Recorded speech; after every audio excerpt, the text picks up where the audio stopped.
Hello friends, कैसे हैं? Good evening all of you. Good evening. कैसे हैं? आज हम पढ़ेंगे विंड का सीजनल विंड्स। इट मींस कि जो वेरिएबल विंड्स है today we have to discuss.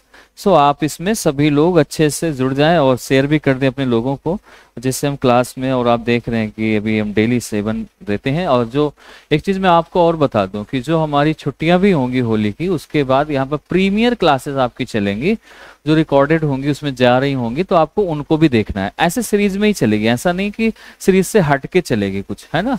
सो वो चलती रहेंगी और आप उसे देखना ना भूलें, लगातार चलेंगी, ठीक है।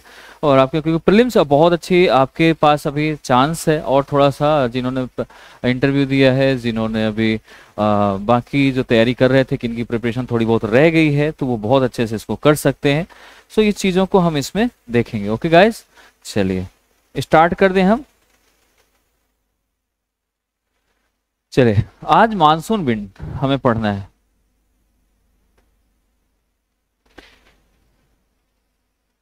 मानसून विंड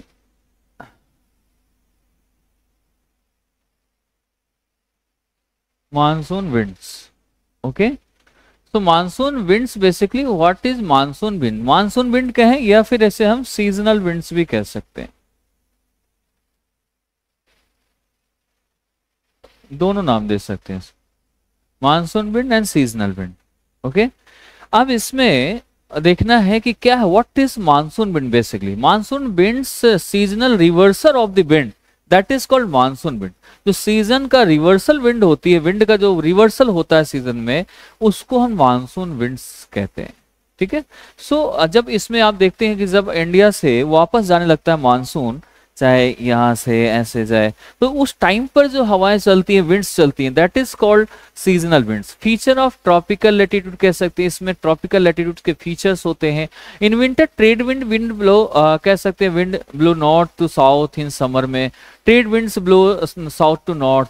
तो ये हमारे एक लिमिटेड एरिया में, जैसे मैंने बताया था ना कि अरेबियन से, जो अरब से लोग आते थे, तो वो कैसे आते थे, सी के थ्रू और जहाज के थ्रू। तो वो एक थोड़ा सा इसमें यहाँ से समझ में आएगा आपको, अगर जो ट्रेड करते थे उनके लिए है। So monsoon wind basically what is monsoon wind. So आपको इसमें समझना है, monsoon wind seasonal reversal of the wind, seasonal reversal of the wind, that is monsoon wind. Okay, and it has feature of tropical latitude. Why it is called tropical latitude? Because you know, in India is also located in tropical region, tropical and temperate zone. So that's why we can say that this is the feature. It has the feature of tropical latitude, and in winter season trade winds blow not to south. In winter wind deflects their route या change their route, अपनी route change कर देती है।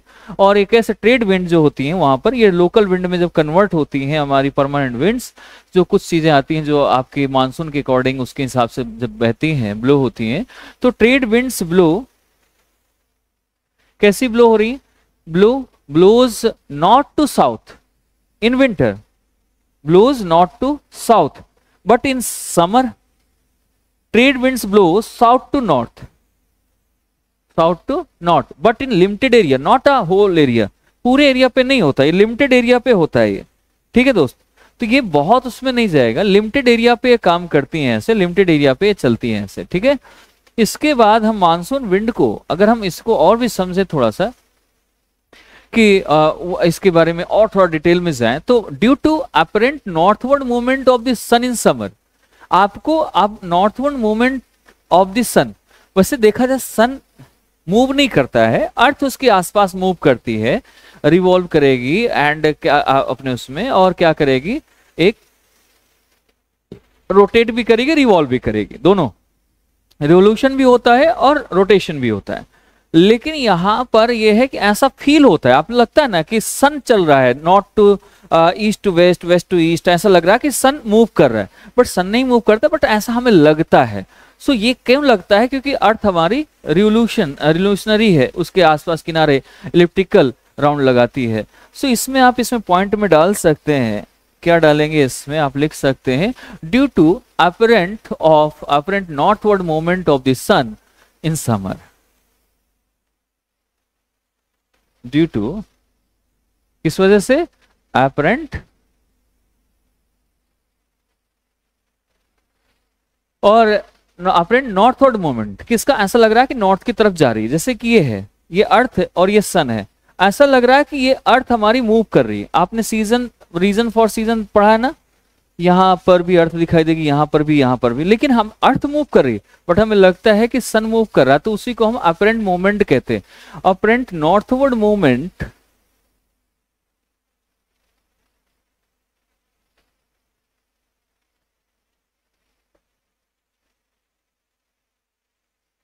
Movement of sun in summer, और thus the ITCZ also move upward. ITCZ means कि यहां पर इसके इक्वेटर पर, यहां पर टिल्टेड है वैसे तो इक्वेटर ऐसे हो जाएगा थोड़ा, तो यहां पर ITCZ है ना, तो यहां पर लैटिट्यूड पर, यहां पर भी कुछ यहां पर लो प्रेशर रहेगा तो एयर मूव अपवर्ड भी होगी। तो यहां पर ये कह सकते हैं किसमें? In summer, in summer. And then so thus the ITCZ, it means low pressure, also move upward. ITCZ, low pressure, are air on equator move upward, move upward, and thus the area which was under the northern trade wind in the winter. Winter में कैसे होगा? ये under किसके? Under northern trade winds के अंदर रहेगा।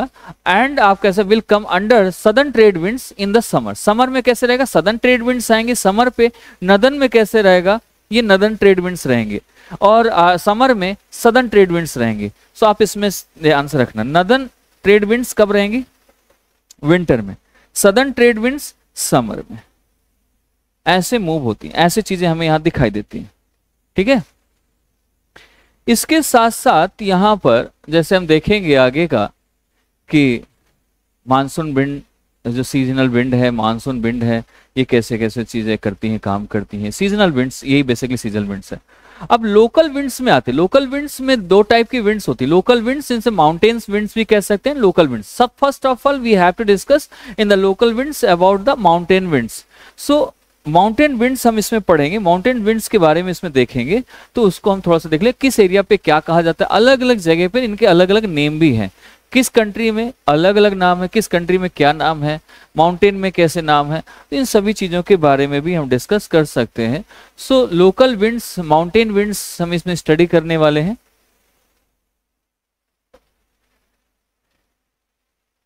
Local winds and mountain winds.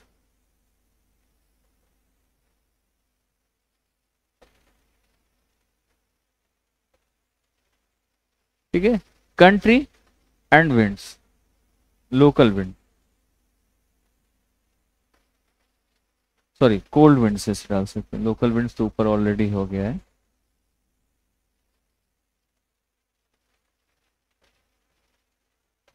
Warm winds,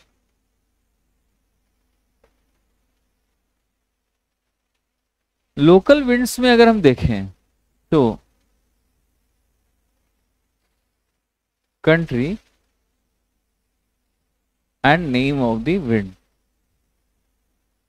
ठीक है, और यहां माउंटेन में क्या होगा? Mountains and wind, name of the wind.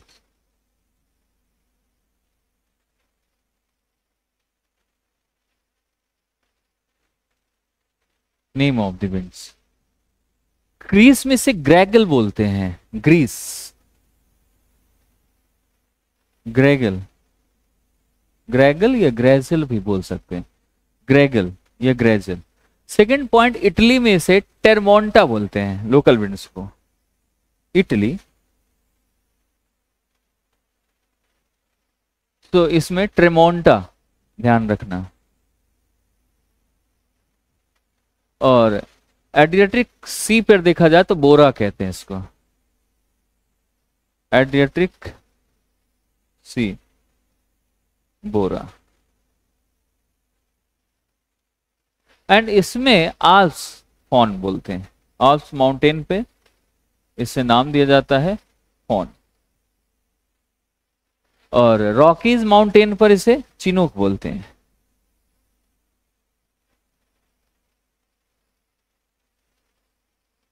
Chinook wind, जैसे हमारी लू चलती है। Andes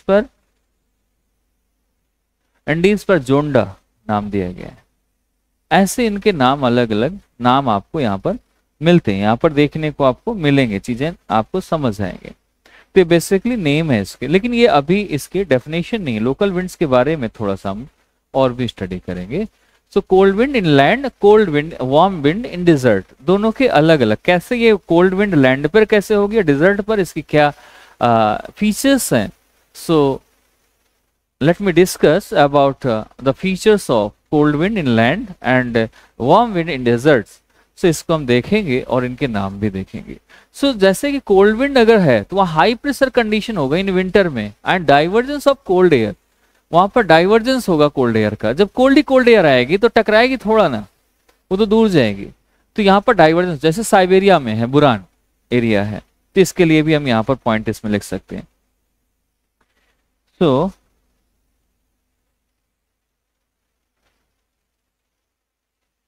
cold wind inland, warm wind in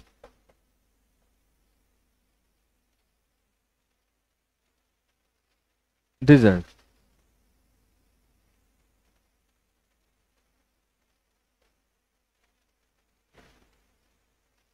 इसमें देखें, इसमें क्या कंडीशन है। कोल्ड विंड का मतलब है first number 1 high pressure will create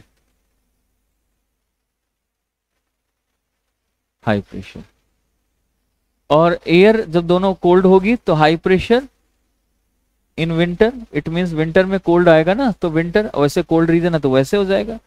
second point, इसमें एक पॉइंट और बनेगा कि डाइवर्जेंस, जब अगर एक ही सेम चीज एक तरह मिले, चाहे वार्म मिल जाए चाहे जो भी मिले, तो डाइवर्जेंस होगा। तो divergence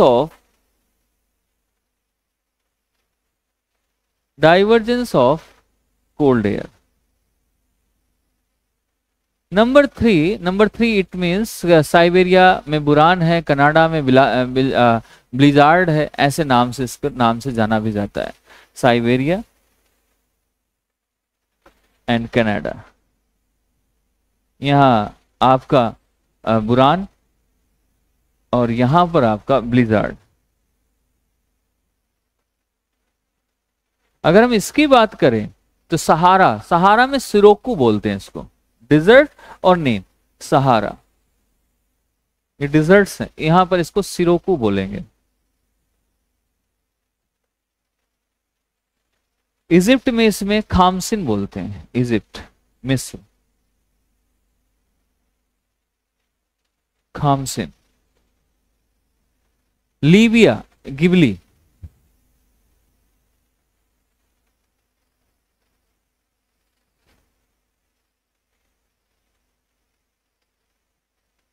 Libya.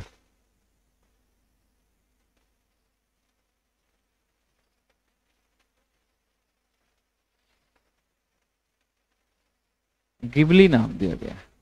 Gulf of Guyana Harmattan बोला जाता है, गल्फ ऑफ गुयाना, यहां पर बोलेंगे इसे हरमट्टन। ये अलग अलग नेम है, लोकल विंड्स के नेम है, आप इन्हें देख सकते हैं। लोकल विंड्स में ये सारी चीजें आ जाएंगी आपकी। अब इसके बाद हम इसमें लोकल विंड्स में, इंडिया में अगर देखें लोकल विंड्स किस किस नाम से जाना जाता है, समर में प्री मानसून थंडर स्ट्रोम कैसे आती हैं, उनके अलग अलग नेम होंगे, इसमें अलग अलग चीजें आपको दिखाई देंगी। सो इसको भी हम फिर इसमें इसके बारे में थोड़ा सा देख लें। ठीक है, समर में हमारे यहाँ क्या है, हॉट डस्टी विंड चलती है जिसे हम लू कहते हैं, लेकिन लू के कई सारे नेम है, अलग अलग स्टेट पे अलग अलग नाम से जानते हैं। तो इसमें कहीं पर, क्योंकि साउथ में तो देखो उस तरीके का होता नहीं, वहाँ परमानेंट लगभग लगभग सीजन सेम होता है, क्योंकि वेस्ट कोस्ट पर लोकेटेड है सारा। अगर कोस्टल एरिया पे लोकेटेड है तो उसमें ज्यादा उसमें चेंजेस नहीं आते, मैक्सिमम चेंजेस नहीं आते। तो local winds in India in summer hot dusty wind that is called लू विंड, लू। And in the states, so Bihar, Assam and West Bengal it's called Kal Baisakhi wind. Lu also called Kal Baisakhi in 3 states, Bihar, Bengal and Assam. And Karnataka it is called Blusum shower, and Karnataka and Kerala mango shower. So इस नाम से भी हम इसको जान सकते, इस नाम से भी हम इसको बोलते हैं, ठीक है। सो इसके अलग अलग विंड्स हैं। तो अगर आप देखें इन इंडिया में वैसे hot dusty wind that is called Lu, but in other states have in states, अगर states में देखें have different name। कौन कौन से नेम है? अगर हम Assam, West Bengal and Bihar, it is called Kal Baisakhi. Number 2 3 state का। कर्नाटका में देखें तो ब्लूसम, ब्लूसम की अगर बात करें तो ब्लूसम, यहाँ ब्लूसम सावर बोलेंगे, जैसे कि ये आम्र वर्षा ऐसे करके आता है ना नाम, उसी को हम बोलते हैं ब्लूसम सावर, कि मतलब ये बारिश से नहा लेते हैं। कर्नाटक केरला में इसको, बाकी जगह लूही बोलते हैं, केरला में इसको क्या बोलेंगे? केरला में इसे बोलते हैं मैंगो सोवर। सबके अलग अलग डिफरेंट डिफरेंट नेम यहाँ पर दिए गए हैं, सभी के अलग अलग विंड्स के नाम से इसमें जान सकते हैं। सो ये बेसिकली विंड्स हैं, लोकल विंड्स इंडिया की हमने देख ली। अब हमें जो इंपॉर्टेंट है इसका वो है mountain breeze and sea breeze. Mountain breeze, sea breeze हम देखेंगे और इसको समझेंगे कि कैसे है ड्यूरिंग नाइट टाइम में कैसा होता है सी ब्रीज। इसमें सिंपल सी बात है, आप एक ओशन के किनारे रहो या कभी हैदराबाद जाओ, कभी मुंबई जाओ, कभी कर्नाटका, तमिलनाडु, केरला, कहीं भी जाओ जो कोस्टल एरिया से जुड़ा हो, जहां पर ओशियन हो, सी है, ठीक है, इंडियन ओशन, वहां पर आपको अलग अलग चीजें नजर आएंगी। उस चीज को हम यहाँ पर थोड़ा सा देखेंगे हम, ठीक है। सो नाउ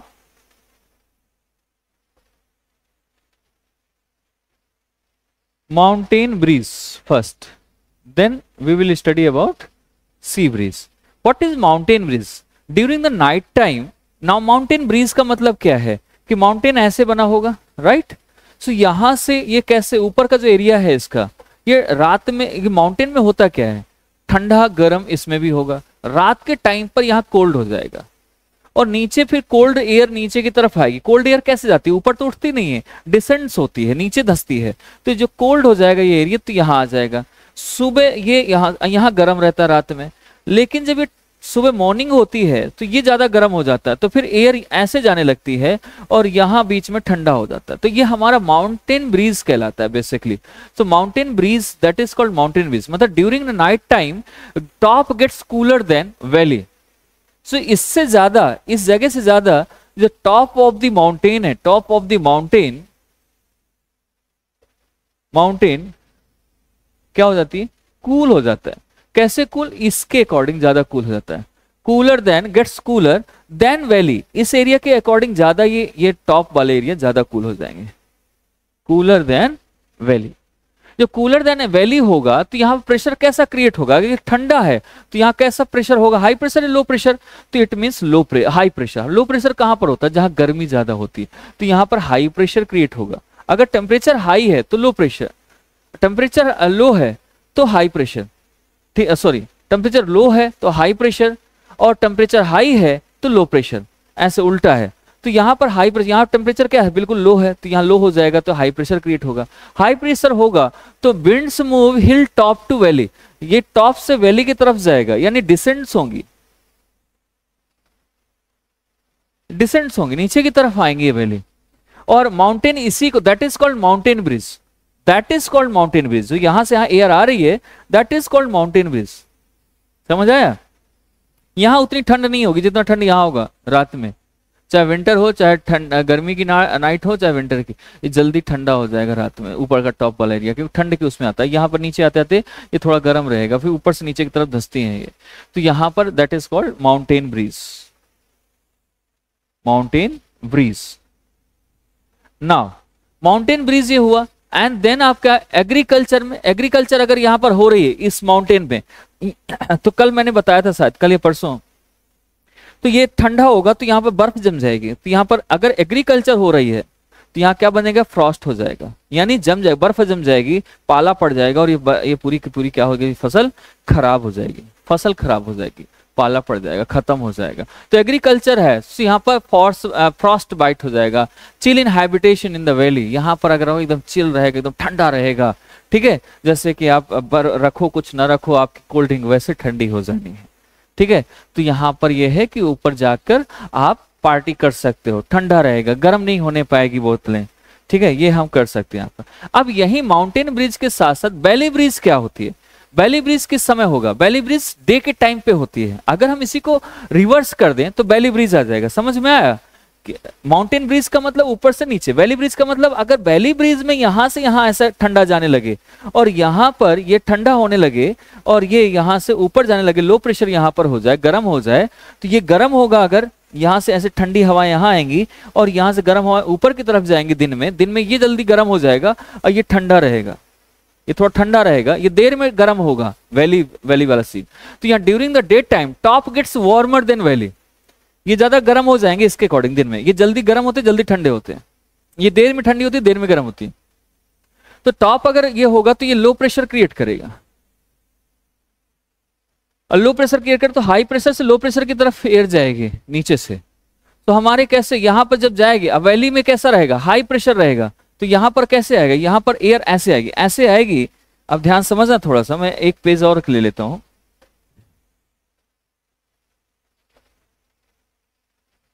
अब ये वार्मर हो रहा है, टॉप जो वैली है ये ठंडी हो रही है, तो यहां पर एयर अगर ये ठंडी होगी तो यहां एयर क्या होगी, डिसेंट्स होंगी, नीचे की तरफ आएंगी, ठंडी हवा नीचे की तरफ। अब यहां गर्म है, अब ये गर्म कैसे जाएगी, यहां टॉप की तरफ ठंडी हवा आएगी तो जाएगी भी तो कहीं, जहां जहां गर्म होगा वहां वहां निकल जाएगी। तो वैली ब्रिज, यही तो वैली ब्रिज है। तो winds move from valley to top, अगर विंड्स वैली से टॉप की तरफ जा रही है तो समझो वैली ब्रिज है, वैली ब्रिज। अगर टॉप से नीचे आ रही है तो समझो माउंटेन ब्रिज है। माउंटेन ब्रिज में आपके क्या हो सकता है, फ्रॉस्ट हो सकता है, लेकिन इसमें फ्रॉस्ट नहीं होता है, इसमें फ्रॉस्ट नहीं होगा, इस चीज को थोड़ा सा ध्यान दें, ठीक है, इसमें फ्रॉस्ट नहीं होगा। हाँ सर, अच्छा क्लास में, ठीक ठीक। तो ये वैली ब्रिज। अब इसके बाद हम इसमें चीजों को थोड़ा सा, वैली ब्रिज हो गया, अब हम लैंड सी ब्रिज देखें, land breeze and sea breeze, ये भी डे एंड टाइम पर ये भी काम करती है, डे एंड टाइम के हिसाब से ये भी काम होता है इसमें भी। अब डे एंड टाइम पे कैसे डिफरेंट होती है, कैसे चीजें बदलती हैं, इस चीज को देखेंगे हम थोड़ा सा। लैंड ब्रिज, सी ब्रिज। अब लैंड से सी का जुड़ा हुआ मतलब कोस्टल एरिया पे मैक्सिमम ये हमें दिखाई देगा, ये बाकी जगह हमें नहीं दिखाई देगा, ये कोस्टल एरिया पे, जैसे कि जितने भी हमें वेस्टर्न इंडिया में जितने भी हमारे सॉरी वेस्टर्न कह रहा हूँ, जितना भी हमारा सदर्न इंडिया में आते हैं जो कोस्टल एरिया पर है, वेस्टर्न और ईस्टर्न घाट पर, वो हमारे यहाँ पर स्टेट्स आ जाते हैं, ठीक है। तो उसको थोड़ा सा देखेंगे हम यहाँ पर और उसको समझेंगे। तो differential cooling of land and water, दोनों के बीच में जो डिफरेंस आता है सी वाटर से और यहां से, उसके बीच में ड्यूरिंग नाइट में, लैंड का एक खासियत है, लैंड की क्या खासियत है, और इसमें दोनों की अगर हम खासियत देख ले तो हमें समझ आ जाएगा। वो कैसे नजर आएगी खासियत, कि लैंड आप देखो, जो लैंड है वो जल्दी ठंडा होगा जल्दी गर्म होगा, जैसे माउंटेन का ऊपर वाला पार्ट था, सेम यहां पर भी है, लैंड ब्रीज में भी यही रहे। सो इन लैंड ब्रिज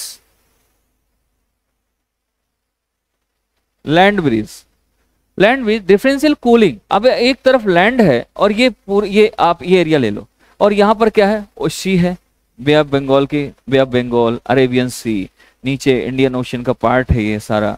सो यहां से इसमें जुड़ी हुई है। अब यहां से देखेंगे कि यहां पर क्या होगा, ड्यूरिंग नाइट, ड्यूरिंग नाइट। अब इनका बेसिकली यहाँ पर लैंड ब्रीज, सी ब्रीज का मतलब क्या है कि जहां पर वाटर और लैंड का डिफ्रेंशिएट हो जाए, वाटर एंड लैंड का डिफ्रेंशिएट हो जाए, किसका, टेम्परेचर का। तो लैंड यहां पर क्या होगी, अगर नाइट टाइम में देखें, अगर हम नाइट पे चलें, तो आप कभी देखा है नाइट में जो जमीन होती है वो जल्दी ठंडी हो जाएगी। पानी भी देर में गर्म होता है, देर में ठंडा होता है। वाटर जो है वो देर में ठंडा, देर में गर्म होगा। तो in night time land cooler, land क्या हो जाए, कूलर देन वाटर। तो लैंड क्या हो जाएगी, कूलर देन वाटर, ये ज्यादा कूल हो जाएगी वाटर के अकॉर्डिंग। कूल होगी तो ठंडी होगी। इसीलिए रात में जब पानी के, जब यहां से हवा चलेगी इस ठंडी हवा से, जब ठंडे इसमें जुड़ेगा तो हमें ठंडी ठंडी हवा महसूस होती है। लेकिन कभी कभी आप देखोगे रात में थोड़ा थोड़ा हमें उतनी ठंड नहीं लगती, हमें सुबह के टाइम ज्यादा ठंड लगती है। अगर इन एरिया पे रुक रहे हो, कभी अहमदाबाद गए होगे, मुंबई गए होगे, तो नाइट में उतनी ठंड नहीं लगी, सुबह लगेगा कि यार ब्लैंकेट ओढ़ लेते हैं। तो सुबह क्यों, क्योंकि रात में ठंडा होते होते होते होते ये सुबह तक ज्यादा ठंडा हो जाता है। कौन, सी वाटर। तो सी वाटर ज्यादा ठंडा हो जाएगा, ये बल्कि ठंडा ज्यादा हो जाएगा, इसे तब तक गर्म रहेगा रात में, ये ज्यादा ठंडा रहेगा नाइट में। तो ये हमारा लैंड ब्रीज हो गया। लैंड कैसा होगा, हाई प्रेशर होगा और कूलर होगा इससे ज्यादा। वाटर कैसा होगा, लो प्रेशर। तो wind move land to water. Wind कैसे मूव करेगी, कूलर है, यहां से इधर की तरफ जाएगी।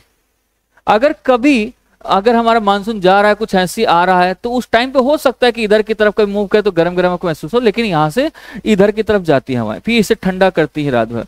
तो विंड मूव करेगी land to water, that is called land breeze, यही लैंड ब्रीज है। ठीक है। अगर इसी को सी ब्रीज में देख लें, in day time, in day time जैसे मॉर्निंग होती है, आप उसमें देखिए गुड इवनिंग गुड इवनिंग। अब डे टाइम में देख लें, अगर डे में देखेंगे तो आपको क्या नजर आएगा सी में, कि सी से वाटर कैसा आता है। एक मैं आपको एग्जांपल भी देखिए इसमें, एक वो आपको बना दूंगा, वॉकर सेल टाइप का बना दूंगा, तो और आपको समझ आएगा। यहीं से लानिना एलिना भी समझ आ जाएगा आपको। ठीक है। सो एक मैं वो भी, उससे भी समझा दूंगा आपको। अब इसमें क्या है कि अगर हम इसमें बात करें किस चीज की, सी ब्रीज की, तो during day time land gets warmer than water, जल्दी गर्म हो जाएगा और वाटर धीरे धीरे ठंडा गर्म होगा। तो धीरे धीरे गर्म होगा तो इसे गर्म होने में भी शाम हो जाएगी, शाम तक फिर ठंडा होने लगेगा। तो वो क्या होगा कि लैंड से, अब यहां से कहा सी से लैंड की तरफ चलेगी हवा, wind move from water to land, that is called sea breeze. अब यहां पर ये क्या है कि हमारा, अब ये सी जो है, सी ये कूल होना शुरू हो जाए, सुबह तक कूल हो चुका, cooler than land, land gets warmer, जल्दी वार्म हो जाएगा। और जल्दी वार्म होगा तो यहाँ लो प्रेशर हो जाएगा, यहाँ हाई प्रेशर हो जाएगा। अब यहाँ से एयर इसी की तरफ जाएगी, इसके तरफ जाएगी। जब इसके तरफ जाएगी तो यहाँ पर क्या हो जाएगा, इसी को बोलते हैं सी ब्रीज, यही तो सी ब्रीज है। अब एक मैं वॉकर सेल बताता हूं, देखो कैसे होता है। ये जो आपके लानिना एलिना में काम आता है, ये आपका ओशियन है, ठीक है, या सी मान लो इसे, ये आपका लैंड।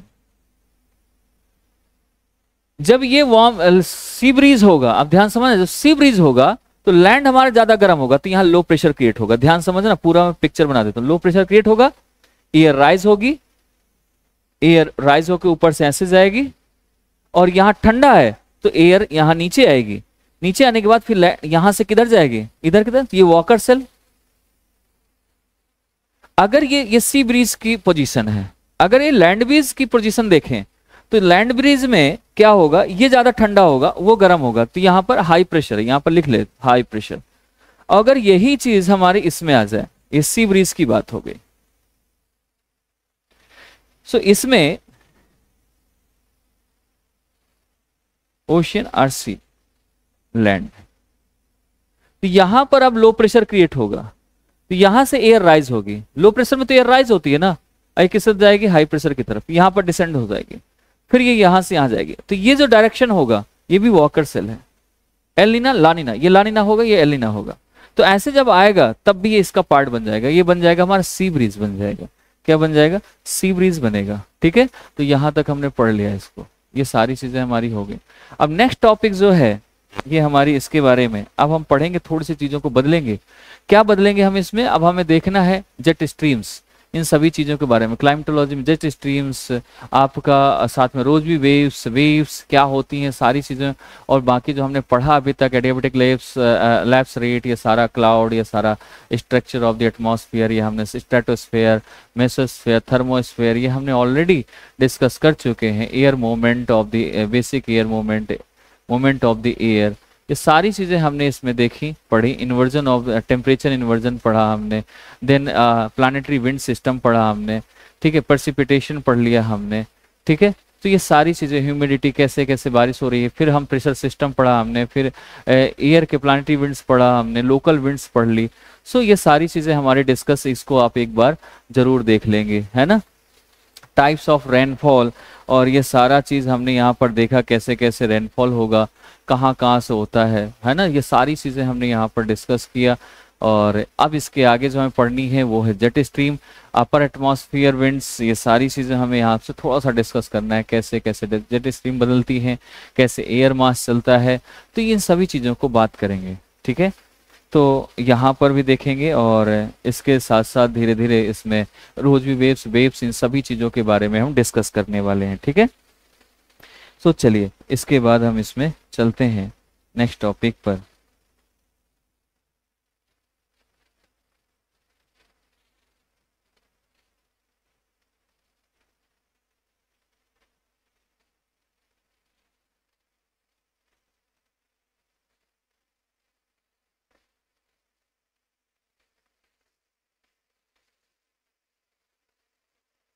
ओके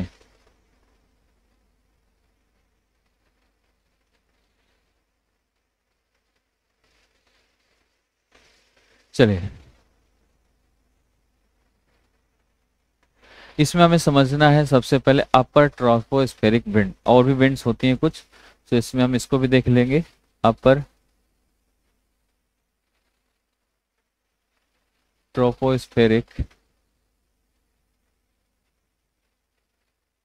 विंड्स, ठीक है। तो अराउंड ट्रोपोपॉज, अपर का मतलब है कि ट्रोपोपॉज के अराउंड, मतलब ट्रोपोस्फेयर के ऊपर क्या है, ट्रोपोपॉज है, फिर स्ट्रेटोस्फेयर है, right. Troposphere, tropopause, and tropopause is located between the stratosphere and troposphere, यानी क्षोभ मंडल और समताप मंडल के बीच में ये लोकेटेड है। सो ट्रोपोपॉज, तो यहाँ पर अपर ट्रोपोस्फेरिक विंड्स हम इसे बोल सकते हैं, ट्रोपोस्फेरिक विंड्स। सो ये कैसे करेगा, कैसे क्या होगा, अगर हमारा ये ट्रोपोपॉज है, ये हमारा ये इसे ट्रोपोपॉज मान लो, ये ट्रोपोस्फेयर है, और फिर ये हमारा स्ट्रेटोस्फेयर है, ये वाला विंड लेयर जो है हमारी। अब यहाँ पर देखें कैसे कैसे मूव करती है। Around tropopause there is only one gradient, wind accumulated above the equator, equator के ऊपर एक्यूमुलेट होगा, यहाँ पर विंड एक्यूमुलेट होगी। लो प्रेशर है, यहाँ पर लो प्रेशर होता है ना एटमॉस्फेयर में, तो ये यहाँ से क्या करेगा, एक तो चीज, दो चीजें हैं, wind accumulated above the equator and rarefied atmosphere above the pole. तो यहाँ पर क्या होगा, यहाँ पर आप देखो हाइट भी ऊंची रहती है, यहाँ 32 किलोमीटर के आसपास है, यहाँ 18 किलोमीटर के आसपास है। तो जो वार्म एयर होगी ये ऊपर राइज हो जाएगी, और जो पोलार पर जाएगी वहां रेरिफाइड एटमॉस्फेयर पाया जाएगा। तो यहाँ पर जब ऐसी चीजें आएंगी तो यहाँ पर क्या होगा, ऊपर जाने के बाद जब ट्रोपोस्फेयर पे जाती हैं तो जाते जाते जाते यहाँ ऊंचाई ज्यादा है, तो यहाँ पर क्या हो जाएगा, ठंडी हो जाएंगी। तो यहाँ जब ठंडी हो जाएंगे तो यहाँ पर पहली बार ऐसा होगा, जो सिचुएशन आपको दी जाएगी वहां से एग्जाम में दिया गया अगर, तो क्योंकि हमने अभी तक सिर्फ यही पढ़ा है कि अगर इक्वेटर पर है कोई विंड, इक्वेटर पे कोई भी विंड है, कोई भी चल रहा है, इक्वेटर कैसा है, लो प्रेशर, डायरेक्ट रेज गिर रही हैं, तो direct sun rays direct falling on the equator. So equator, that's why equator is warmer. Equator gets warmer. So ये warm हो जाएगा बहुत तेज, air will rise and there is a water, so that's why air will rise with moisture. And in the polar region, you very well know, we are knowing कि हम क्या जानते हैं, हम जानते हैं कि वहां पर क्या है, हाई प्रेशर है, ठंडा है, कोल्ड है, तो वहां पर क्या होगा, हाई प्रेशर क्रिएट होगा, बट यहाँ पर डिफरेंट हो जाएगा। अगर एटमॉस्फेरिक विंड कहता है अबव एटमॉस्फेरिक विंड, तो अगर एबव एटमॉस्फेरिक विंड आ जाए तो समझ लो कि क्या हो रहा है, कि हमारा अब ऊपर की बात कह रहा है, ट्रोपोस्फेरिक विंड के ऊपर की बात कर रहा है।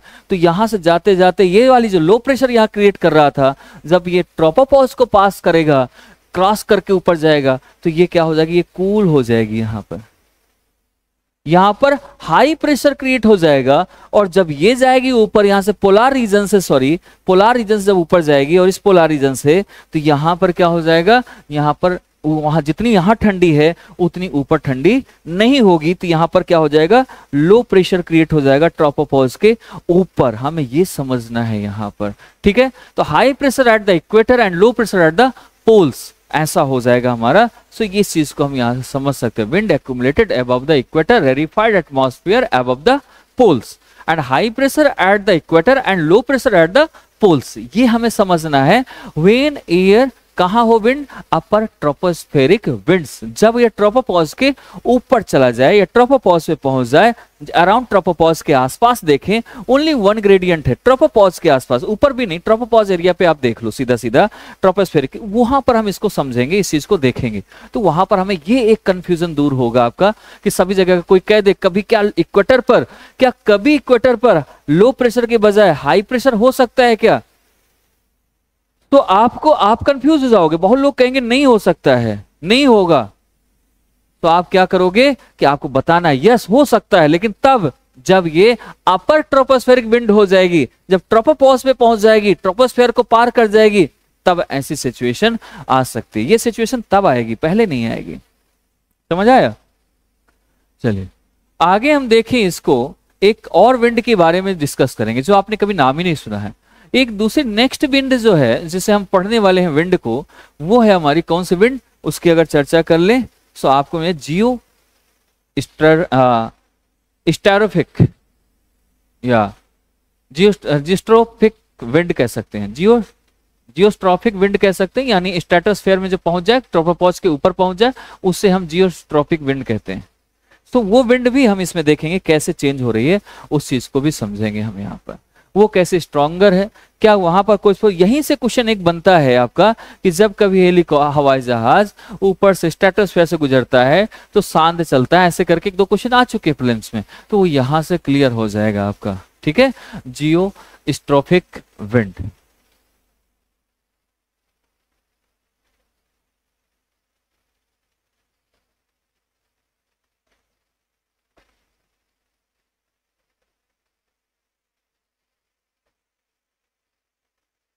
जियोस्ट्रोफिक विंड की बात करें, जियोस्ट्रोफिक विंड की बात करें तो इक्वेटर पर आप थोड़ा सा ऐसा बना ले कि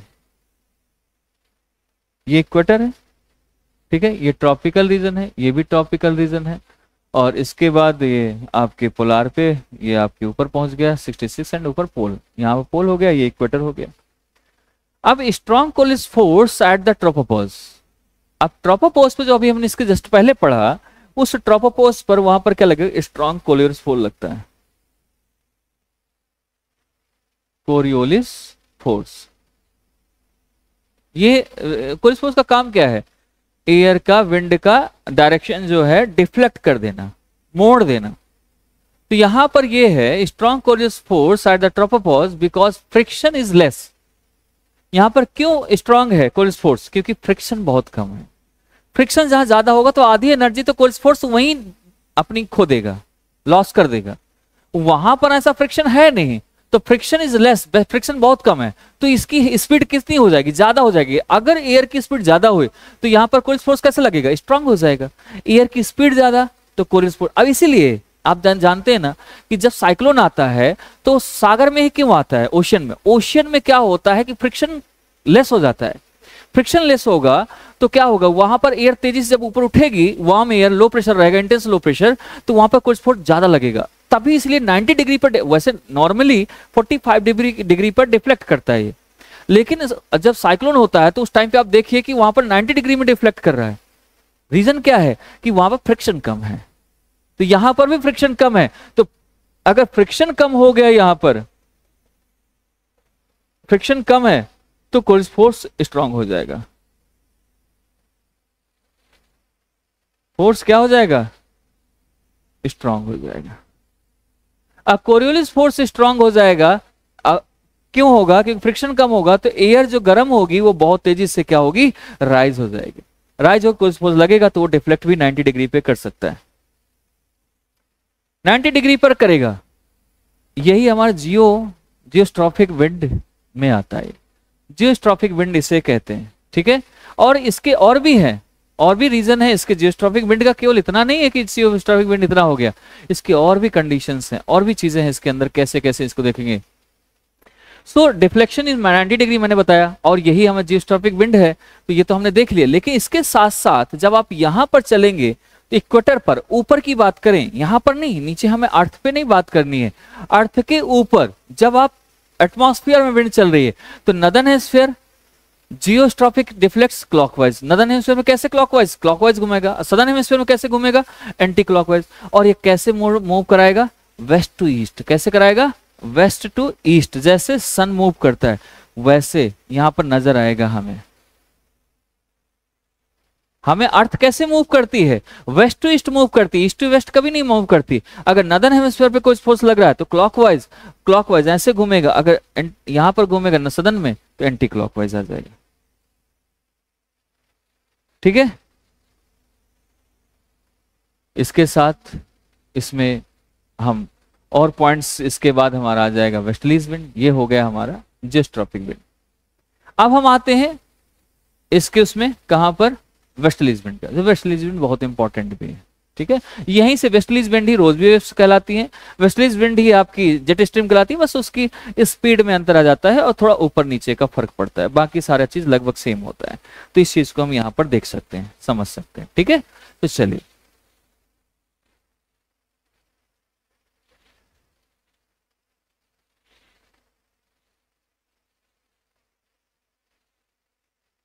westerlies winds, the upper tropospheric wind, upper tropospheric wind, ध्यान समझना, that is called winds called या geostrophic winds blow from west to east at the very high speed. जब बहुत हाई स्पीड में चल रही है, जैसे मैंने बताया ना ऊपर चल रही है हाई स्पीड में, जो बहुत ज्यादा स्पीड में चले वही तो वेस्टलीज विंड है। द अपर ट्रोपोस्फेरिक, जो अभी हमने पढ़ा ट्रोपोपॉज पे या फिर उसके ऊपर जियोस्ट्रॉपिक विंड कहें, और उसमें जब वो जियोस्ट्रॉपिक विंड मूव करती है, ब्लो करती है west to east high speed में, मैं एक बार आपको लिख देता हूं, अपर ट्रोपोस्फेरिक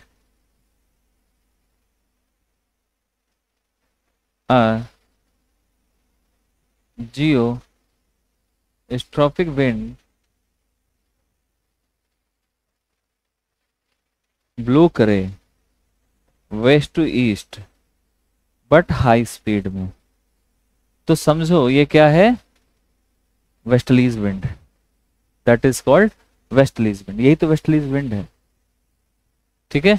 अब इसी को रोजबी वेव्स कैसे चेंज करते हैं, वेस्टलीज विंड अगर पोलार के पास है, अगर यही वेस्टलीज विंड इसके नजदीक ऐसे बह रही हैं, पोलार के पास वाले एरिया से ऊपर, तो westerlies at the poles to the mountain the angular momentum at the meander, that is called Rossby waves. अगर ये पोल्स पर है और पोल्स पर है और ये to maintain the angular momentum अपना मेंटेन करके रखती है, एंगुलर मोमेंट मेंटेन करके रखे, तो उसको हम बोलते हैं क्या, Rossby waves. Rossby waves don't meander consistently but follow a cycle, cycle जरूर फॉलो करता है। अगर ऐसे चलेगा तो ऐसे ही चलेगा पोल पर, इस जगह पर, या फिर ऐसे भी चल सकता है। ये लेकिन साइकिल फॉलो करेगा, पूरा घूमेगा, पूरा चीज करेगा, यही तो है follow a cycle, that is index cycle. Index cycle भी कहते हैं, इंडेक्स साइकिल ही रोजबी वेव्स है, लेकिन पोलार पर हो, पोल पर हो। तो वेन वेस्टलीज विंड्स, जब वेस्टलीज विंड कहां पर हो, पोल पर हो और मेंटेन करे एंगुलर मोमेंटम, दे एंगुलर मोमेंटम, और एंगुलर मोमेंटम हो रहा है तो दे आर कॉल्ड मेंडर। अब मेंडर का मतलब है रोजबी वेव्स, और रोजबी वेव्स लेकिन ये है कि ये डोंट मेंडर कंसिस्टेंटली, कंसिस्टेंट नहीं होती हैं, और लेकिन ये साइकिल फॉलो करती हैं, दैट इज इंडेक्स साइकिल, और इंडेक्स साइकिल ही इसमें क्या कहलाएगा, आपका रोजबी वेव्स कहलाएगा। ठीक है, समझ आ रहा है। चलिए जेट स्ट्रीम की बात करते हैं। जेट स्ट्रीम भी वेस्टलीज का ही पार्ट है, बस स्पीड इसमें भी बढ़ जाएगी। Jet stream now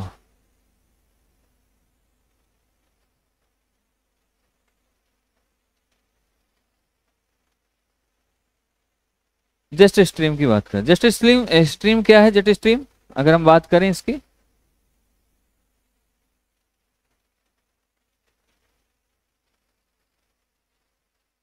westerlies wind, जब वेस्टलीज विंड आपकी क्या हो जाए, वेस्टलीज विंड जब स्ट्रांग हो जाती है बहुत ज्यादा और स्पीड बढ़ जाती है, तो वो जेट स्ट्रीम में चेंज होने लगती है, इसकी स्पीड बहुत तेज हो जाती है। तो in the westerlies there are strong, in the westerlies क्या सकती हैं, वेस्टलीज क्या हो जाएंगे, वेस्टलीज विंड्स क्या हो जाएंगे, स्ट्रांग हो जाए और नैरो बैंड्स में बने, नैरो बैंड्स। देखो स्ट्रांग कब तभी होगा जब अगर सक्रिय चीज में अगर आप देखो कभी वाटर आपने किया है, अगर आप प्रेशर आ रहा हो और उसको उसकी जो जहां से निकल रहा है माउथ ऑफ द पाइप उसको आप पतला कर लो तो आपकी स्पीड देखो, फोर्स ज्यादा लगेगा उसमें, स्पीड भी ज्यादा हो जाएगी पानी की, दूर तक कर पाओगे। अगर वही माउथ बड़ा होगा तो उतना तेज नहीं, सेम ऐसे एयर में भी है। तो in the westerlies there are strong, क्या हो जाएगा यहाँ स्ट्रांग होगी, क्यों, narrow bands of high speed wind का है, क्या है, एक नैरो बैंड बनाता है हाई स्पीड बैंड का, हाई स्पीड विंड का, हाई स्पीड विंड का नैरो बैंड बनाएगा ये। और जब नैरो बैंड बन जाएगा इसका ऐसा, तब यहां पर ये जेट स्ट्रीम यही तो है, यही जेट स्ट्रीम है। Speed of the jet stream approx 300 kilometre per hour, 300 kilometre per hour, ये इसका ये बन जाएगा। इसके साथ यहां पर हम जेट स्ट्रीम की लोकेशन देखें, कहां कहां पर जेट स्ट्रीम होती है, उस लोकेशन को अगर हम देखें, उस लोकेशन को अगर हम सर्च करें तब हमें और इसमें मजा आएगा, कहां कहां पर किस किस जगह पे होती है। जब आपने, मैंने आपको एक चीज दिखाई थी बहुत पहले, वो जैसे कि फेरल सेल ऐसे घूम रही हैं, हार्डले सेल, तो जो ये सेल के ऊपर वाला पार्ट है ना, ये यहां पर जो घूम रही है, यही तो जेट स्ट्रीम आ जाती है। Hadley cell, Ferrel cell, polar cell, और जो ऊपर ऊपर चल रही है that is stream jet. So there are situation situated at the margins of the, कहां पर, मेरिडियनल सेल पर, मेरिडियनल सेल पर 4 परमानेंट जेट स्ट्रीम्स होती हैं, 2 पोलार जेट होती हैं, 2 सब ट्रॉपिकल वेस्टर्लीज जेट होती हैं। तो ये 4 परमानेंट जेट स्ट्रीम्स हो जाती हैं इसमें, ठीक है, आपको ऐसा दिख रहा है 4 हमारे बेल्ट भी हैं, 4 यहाँ जेट स्ट्रीम भी हैं, ठीक है। परमानेंट जेट स्ट्रीम और टेम्परेरी जेट स्ट्रीम दोनों अलग अलग हैं, टेम्परेरी बदल जाती हैं लेकिन वो नहीं बदलती हैं, ठीक है। टेम्परेरी में जैसे आप लिखो, अगर उसके नाम लिखूं तो परमानेंट जेट स्ट्रीम और टेम्परेरी जेट स्ट्रीम में, तो temporary jet stream Somali jet stream कह सकते हो और पोलार नाइट जेट स्ट्रीम कह सकते हो, ये हमारी टेम्परेरी होती है, ठीक है, ये चेंज हो सकती है। जेट स्ट्रीम के बेसिकली देखा जाए तो जेट स्ट्रीम एक basically jet stream embedded in westerlies Rossby waves at the high latitude, यानी पोलार के रीजन के पास पास जो चलती हैं हाई लैटिट्यूड पर चलती है। पोलार पर क्या होगा, हाई लैटिट्यूड, यहाँ भी हाई लैटिट्यूड यहाँ पर, तो जब यहाँ पर रोजवी वेव्स चलती हैं काम करती हैं, वो जेट स्ट्रीम का भी काम करती है, अगर स्पीड बढ़ गई तो that's why they are called travelling depression भी इसे कहते हैं, ट्रेवलिंग डिप्रेशन में भी इसका नाम रखते हैं, ठीक है। एक तो ये पार्ट होगा। इसके बाद जेट स्ट्रीम ट्रेवलिंग डिप्रेशन आप थोड़ा सा देखें, जब चलेगा तो नीचे धंसेगी भी, जब ऐसे चलेगी स्पीड जब आएगी और नैरो होगी तो कहीं ना कहीं से मोड़ देगा उसको। आप कभी आप फोर्स, आप पानी है, पाइप है, एकदम से नल खोल दो, मोटर आप खोल दे तो आप देखो एकदम से वैसे फैल जाएगी जैसे सांप चल रहा हो, स्नेक दौड़ रहा हो, तो वैसे ये इस वजह से ट्रेवलिंग डिप्रेशन आने लगता है इस पे, ठीक है। इस चीज को भी हम यहाँ से, तो weather of mid and high latitude पर कैसे वेदर रहेगा उस चीज को थोड़ा सा आप इसमें इंक्लूड कर सकते हैं, देख सकते हैं इस चीजों को लेकर, ठीक है।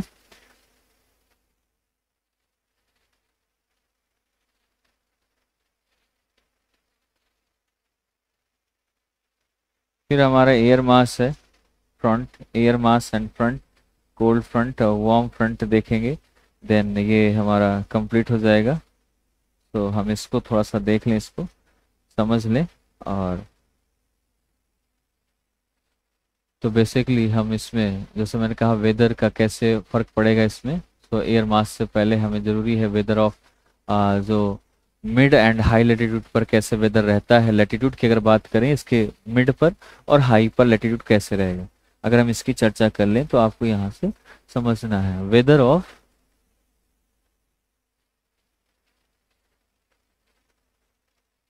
Mid and high latitude,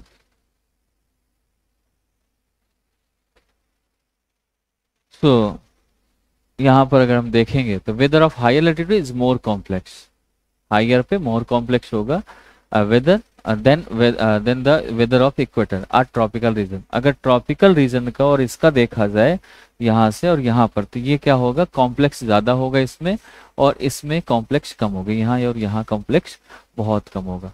because tropical and equatorial region are heat surplus region, that's why thermal regions play the dominant role. तो दैट्स वाई द वेदर कैसा होगा, ज्यादा कॉम्प्लेक्स नहीं होगा, less complex. But the higher latitude are heat deficit region, है ना, polar region and temperate region are deficit region. So मैंने पहले बताया, तो यहाँ पर डायनेमिक रीजन जो रीजन होगा वो कैसे, वहाँ थर्मल रीजन बनेगा, थर्मल रीजन प्ले करेगा, यहाँ डायनेमिक रीजन प्ले करता है डोमिनेंट रोल, तो इसकी वजह से यहाँ पर ये चीजें आ जाएंगी। इसके बाद अगर इसमें देखें कि लोकलाइज्ड अपर ट्रोपोस्फेरिक, ये सारा चीज रोजी वेव स्ट्रीम, ये सारी चीजें इसमें इंक्लूड की जा सकती हैं, तो ये भी कहीं ना कहीं आपके जो मानसून आता है उसमें ये वो करती हैं, अपना रोल अदा करती हैं। अब हम चलते हैं एयर मास पर। एयर मास क्या है, ठीक है,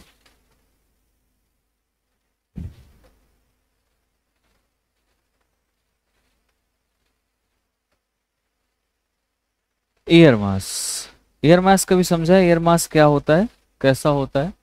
large extensive body of air mass, लगभग 1000 स्क्वायर किलोमीटर के उसमें अगर उसमें चल रही है, दैट इज कॉल्ड एयर मास। मतलब ज्यादा ज्यादा एरिया वो पकड़ रही है और वो वैसे फिर मूव कर रही है, तो वहां पर एयर मास आ जाएगा, वो ज्यादा वो करेगी।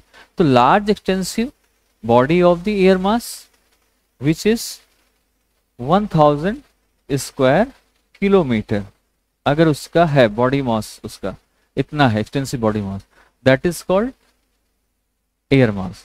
And height up to the tropopause, तभी ये इतना कवर करेगा जब इसकी हाइट कहां तक होगी, ट्रोपोपॉज तक होगी, बीच में नहीं। ये तो पूरा मतलब एक तरह से एटमॉस्फेयर पूरा कवर कर रहा है। तो at the particular height one air mass will have uniform temperature and the moisture across its width. तो अपने विड्थ के अनुसार अकॉर्डिंग उसके देखा जाए तो यहाँ पर टेम्परेचर ये क्या करेगा, अपने इसके पास रहेगा, कहीं जहाँ जहाँ पर आपका वाटर बॉडी है वहां से मॉइस्चर ले लेगा, जहाँ पर वाटर बॉडी नहीं है वहां पर ड्राई रहेगा। Air mass can be differentiate according to the their temperature and moisture content, जैसे मैंने बताया। तो डिफरेंशिएट हो सकता है, जहाँ मॉइस्चर होगा, टेम्परेचर होगा, वहां का अलग एयर मास होगा, वहां का एयर मास ह्यूमिडिटी होगी, और जहां पर नहीं होगा वहां ड्राई होगा, और जहां ड्राई होगा वहां या तो डिजर्ट होगा या तो पोलर रीजन पे होगा, है ना। तो ये दोनों चीजें इसके डिपेंड करती है। किस चीज पे एयर मास डिपेंड होती है, एक टेम्परेचर पर डिपेंड करता है, सेकंड आपका डिपेंड करता है किस पे, टेम्परेचर के अलावा अगर हम देखा जाए इस पे, सो इस पे और किस पे डिपेंड करेगा, ये टेम्परेचर के अलावा, टेम्परेचर के अलावा डिपेंड करेगा हमारा मॉइस्चर कंटेंट पे, मॉइस्चर कंटेंट पे, ठीक है। तो एक ये चीजें आ जाएगी। तो इसे हम यहाँ पर एयर मास को, ये हम एयर मास का नाम इसको दे सकते हैं, इस चीज को समझा सकते हैं। एयर मास एक्यूपाइड, अगर हम एयर मास को और थोड़ा सा पढ़ने का ट्राई करते हैं, air mass acquired properties from properties from the source region, land से, मरीन से, पोल से, आर्कटिक, अंटार्कटिक, यहाँ सभी से give them the identity, MP, CT ऐसे करके नाम इनको दे दिए जाते हैं। एयर मास एक्वायर्ड करता है प्रॉपर्टीज कहाँ कहाँ से, सोर्स रीजन से, अलग अलग प्रॉपर्टीज उसकी हो जाती है। लैंड से अलग इसकी प्रॉपर्टी है, मरीन से अलग है, पोलर रीजन में अलग है, आर्कटिक अंटार्कटिक में अलग है। तो ये फिर क्या करते हैं, उस एयर को, एयर मास को आइडेंटिफिकेशन दे देते हैं, एक कार्ड दे देते हैं कि भाई ये तुम्हारी आइडेंटिटी है, इसको लेके चलिए। तो कोई आपका MP होगा नाम, किसी का CT होगा, ठीक है। अब यहां पर इसके बाद extensive homogeneous surface plus longer stay, जहां पर हाई प्रेशर बनेगा, तो हम इसको अलग अलग नाम से इस तरह पुकारते हैं, इसे कह सकते हैं। देन हम एयर मास के, एयर मास का जो हमारा, जो हमने देखा एयर मास का, अब हम इसके बाद फ्रंट का देखेंगे। फ्रंट, फ्रंट क्या है उसके बारे में,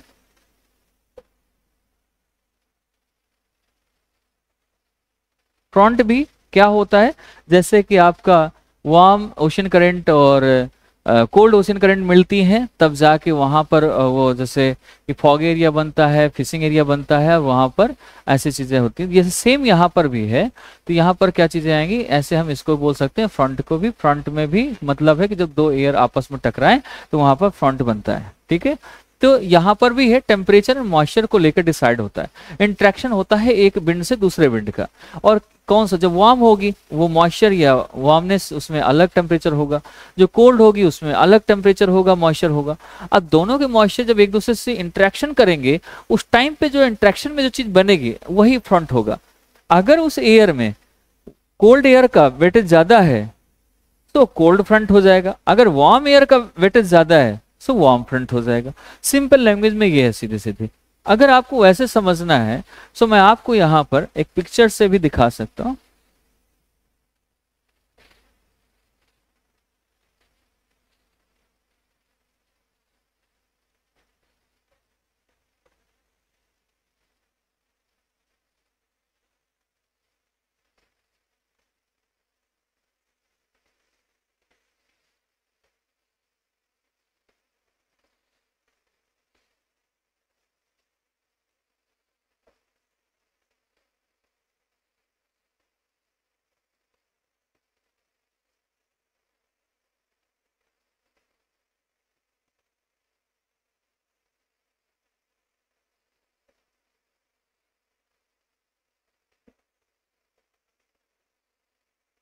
यहां से समझ लो, ये कोल्ड फ्रंट का वैसे दिया है कंक्लूजन।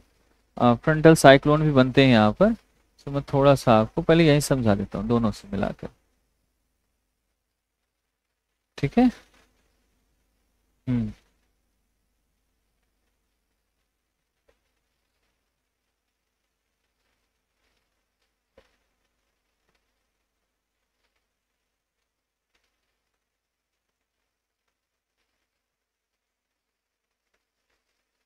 ये यहाँ पर इंक्रीज हाइट कैसे, तो यहाँ पर अगर आप देख लें, इसको सही से समझें। Good evening.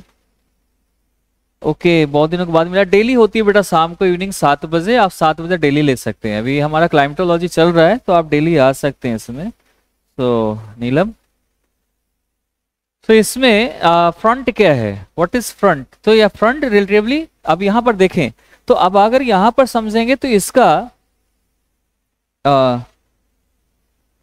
टेम्परेचर अलग होगा, राइट? इसका टेम्परेचर अलग होगा क्योंकि वार्म है। अब दोनों का टेम्परेचर अलग है और दोनों में कंटेंट मॉइस्चर भी अलग होगा। इसका मॉइस्चर अलग होगा, इसमें मॉइस्चर अलग होगा। ये ज्यादा ऊपर तक जाएगी, ज्यादा ऊपर जाएगी ही नहीं। तो they the relatively differences between the temperature and moisture decides their interaction between one another. अगर ये वार्म का इससे इंटरेक्शन हो जाए, वही वह फ्रंट बनेगा। So the border are meeting, जहां पर ये बॉर्डर बन रहा है, इसका और इसका, ये बॉर्डर, ये मीटिंग पॉइंट कहते हैं दोनों का। इसमें वो ऐसा पिक्चर नहीं है। अगर इसका बॉर्डर कहें, बॉर्डर आर मीटिंग पॉइंट, जहां पर मिल रही हैं।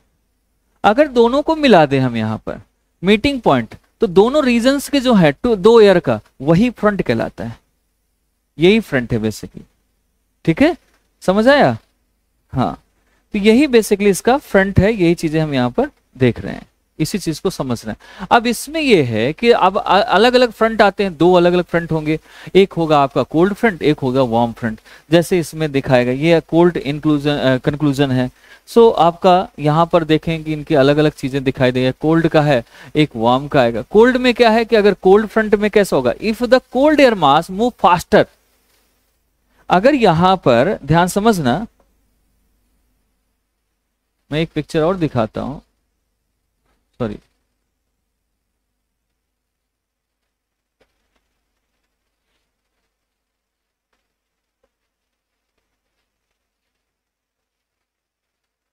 अब देखो इसको थोड़ा सा। अगर कोल्ड कोल्ड एयर की, वैसे कोल्ड हमारे हॉरिजॉन्टली चलती है, इसकी स्पीड ज्यादा है, स्पीड ज्यादा है। इफ कोल्ड एयर में मास मूव फास्टर देन अदर, यानी अदर का मतलब वार्म, ये वार्म है रेड वाली, इससे ये तेज बह रही है, बहुत तेजी से जा रही है। And it will lift the warmer on one upward.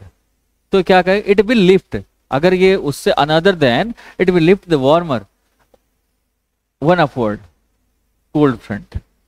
Cold front ये स्पीड से जाएगी, कोल्ड फ्रंट इसके ऊपर आ गया, ये निकल जाएगी यहाँ से, तेजी से स्पीड से जा रही है। तो यहाँ पर एक क्या है, स्लोप बनेगा। यहाँ पर the slope will be steep, ऐसे स्लोप बन जाएगा, स्टीप स्लोप बनेगा, ऐसे एकदम ऐसे भी बन सकता है, स्टीप स्लोप बनेगा, जेंटल स्लोप नहीं बनेगा यहाँ पर, क्योंकि कोल्ड है ना, तो कोल्ड होने की वजह से ये थोड़ा सा श्रिंक होता है, तो ये मुड़ता नहीं, ज्यादा मुड़ेगा नहीं। तो यहाँ पर कैसे होगी चीजें, यहाँ पर कोल्ड एयर है, जो ठंडी हवा है, वो जो मास है ठंडी हवा का, वो फास्टर होगा, और साथ ही साथ देन कह सकते हैं देन अदर, एंड देन तब यहाँ पर क्या होगा, यह लिफ्ट करेगी वार्मर वन अपवर्ड, एक ऊपर की तरफ वो करेगी, वार्मर जो है ऊपर की तरफ मूव करने की ये भी करेगी, और साथ ही साथ यहाँ पर जब दोनों मिलेंगी ऊपर तो कोल्ड फ्रंट हो जाएगा। और यहाँ पर ये है कि यहाँ पर जो स्लोप बनेगा वो कैसा बनेगा, स्टीप स्लोप होगा, but there will be sudden upliftment of the warm air. अचानक से बीच में मिलेगा कि वार्म एयर फिर अपलिफ्ट हो गई ऊपर, तो अपलिफ्ट जब होगी तो दोनों मिलेंगे तो यहाँ पर क्लाउड बनना शुरू हो जाएगा, फिर फ्रंट हट जाएगा क्लाउड। जब दोनों की ये स्पीड है, जब इसकी स्पीड कम होगी और ये ऊपर ज्यादा उठ जाएगी तो यहाँ पर क्या हो जाएगा, क्लाउड बनना शुरू हो जाएगा, क्लाउड बनेगा क्यूमुलोनिम्बस क्लाउड, और यहीं पर फिर क्या कराएगा, ये क्यूमुलोनिम्बस क्लाउड जब बन जाएगा साइक्लोन रेन हो जाएगी। क्या हो जाएगी, साइक्लोन रेन इससे बोल सकते हैं। लेकिन ये इक्वेटर वाले एरिया पर होगी तब ऐसा नजारा देखने को मिलेगा, अदरवाइज नहीं। तो अब वार्म करंट की अगर बात करते हैं, वार्म करंट में किसकी स्पीड ज्यादा होगी, इसकी ज्यादा स्पीड हो जाएगी। वार्म करंट में जो आपका वार्म एयर है उसकी स्पीड ज्यादा हो जाएगी, तो वार्म करंट हो जाएगा, है कि नहीं।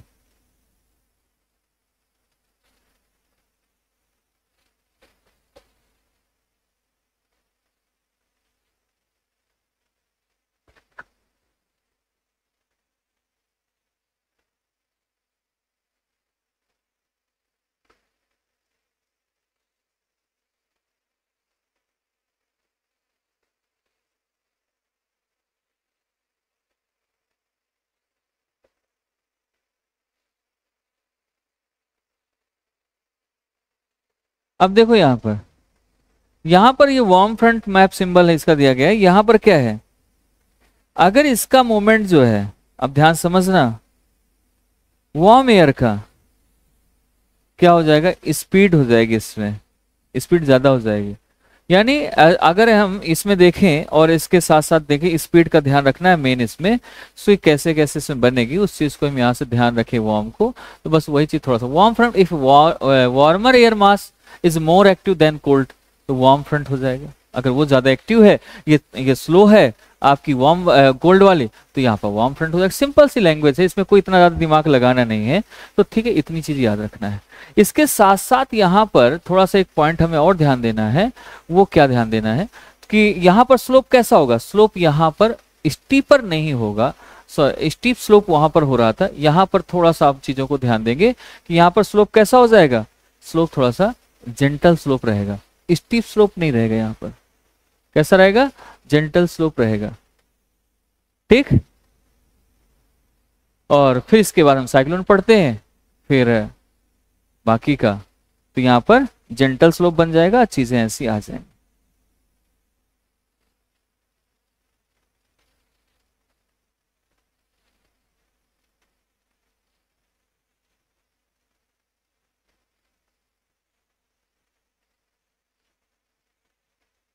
तो देयर वोंट बी सडन अपबिल्ड, यहाँ अपलिफ्टमेंट सडन नहीं होगा, और चीजें हमारी इसमें क्या होगा, एक रेन होगा लेकिन ड्रिजल होगा, ठीक है, साइक्लोन रेन नहीं होगी यहाँ पर। इसके बाद हम आते हैं जो फ्रंट्स हमने देखे,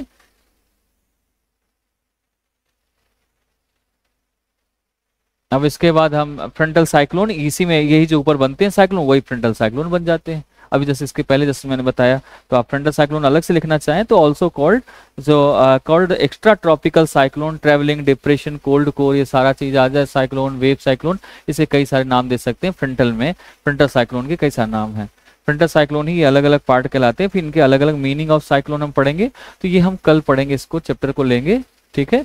meaning of isobars, development frontal cyclone कैसे डेवलप होता है, कोई भी साइक्लोन कैसे डेवलप होता है, फिर इसके बाद हम इसमें जो फ्रंट का है, टेम्परेचर साइक्लोन कैसे होता है, ट्रॉपिकल साइक्लोन कैसे होता है, इन चीज़ों साइक्लोन, कल पूरा चैप्टर साइक्लोन पर डिपेंड रहेगा।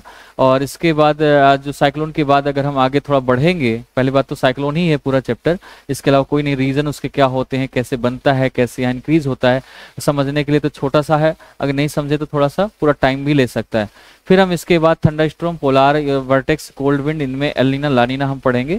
तो अगर हो जाएगा तो कल ही हम इसको कवर करेंगे, ठीक है। इसके बाद हमारी जो क्लासेस आगे आएंगी तो वो उसमें हम इनको लानिना एलिना के बाद जो हमारा चैप्टर बचेगा जिसे हम करेंगे, तो वो हम इसको अलग टॉपिक से लेकर उसमें कर सकते हैं कि जब जो हमारा नेक्स्ट आएगा वो आएगा हमारा एक क्लाइमेटिक रीजन्स के, उसमें पढ़ेंगे। जब ये लानिना एलिना हो जाएगा देन हम क्लाइमेटिक रीजन्स पे चले जाएंगे। क्लाइमेटिक रीजन्स कितने हैं टोटल? 12 क्लाइमेटिक रीजन्स हैं, और 12 है वो एक वीक के अंदर सारे कंप्लीट हो जाएंगे। फिर हम इसके बाद वर्ल्ड जियोग्राफी पे पहुंचेंगे तो उसको हम स्टडी करेंगे। Okay guys, thank you, bye bye, take care.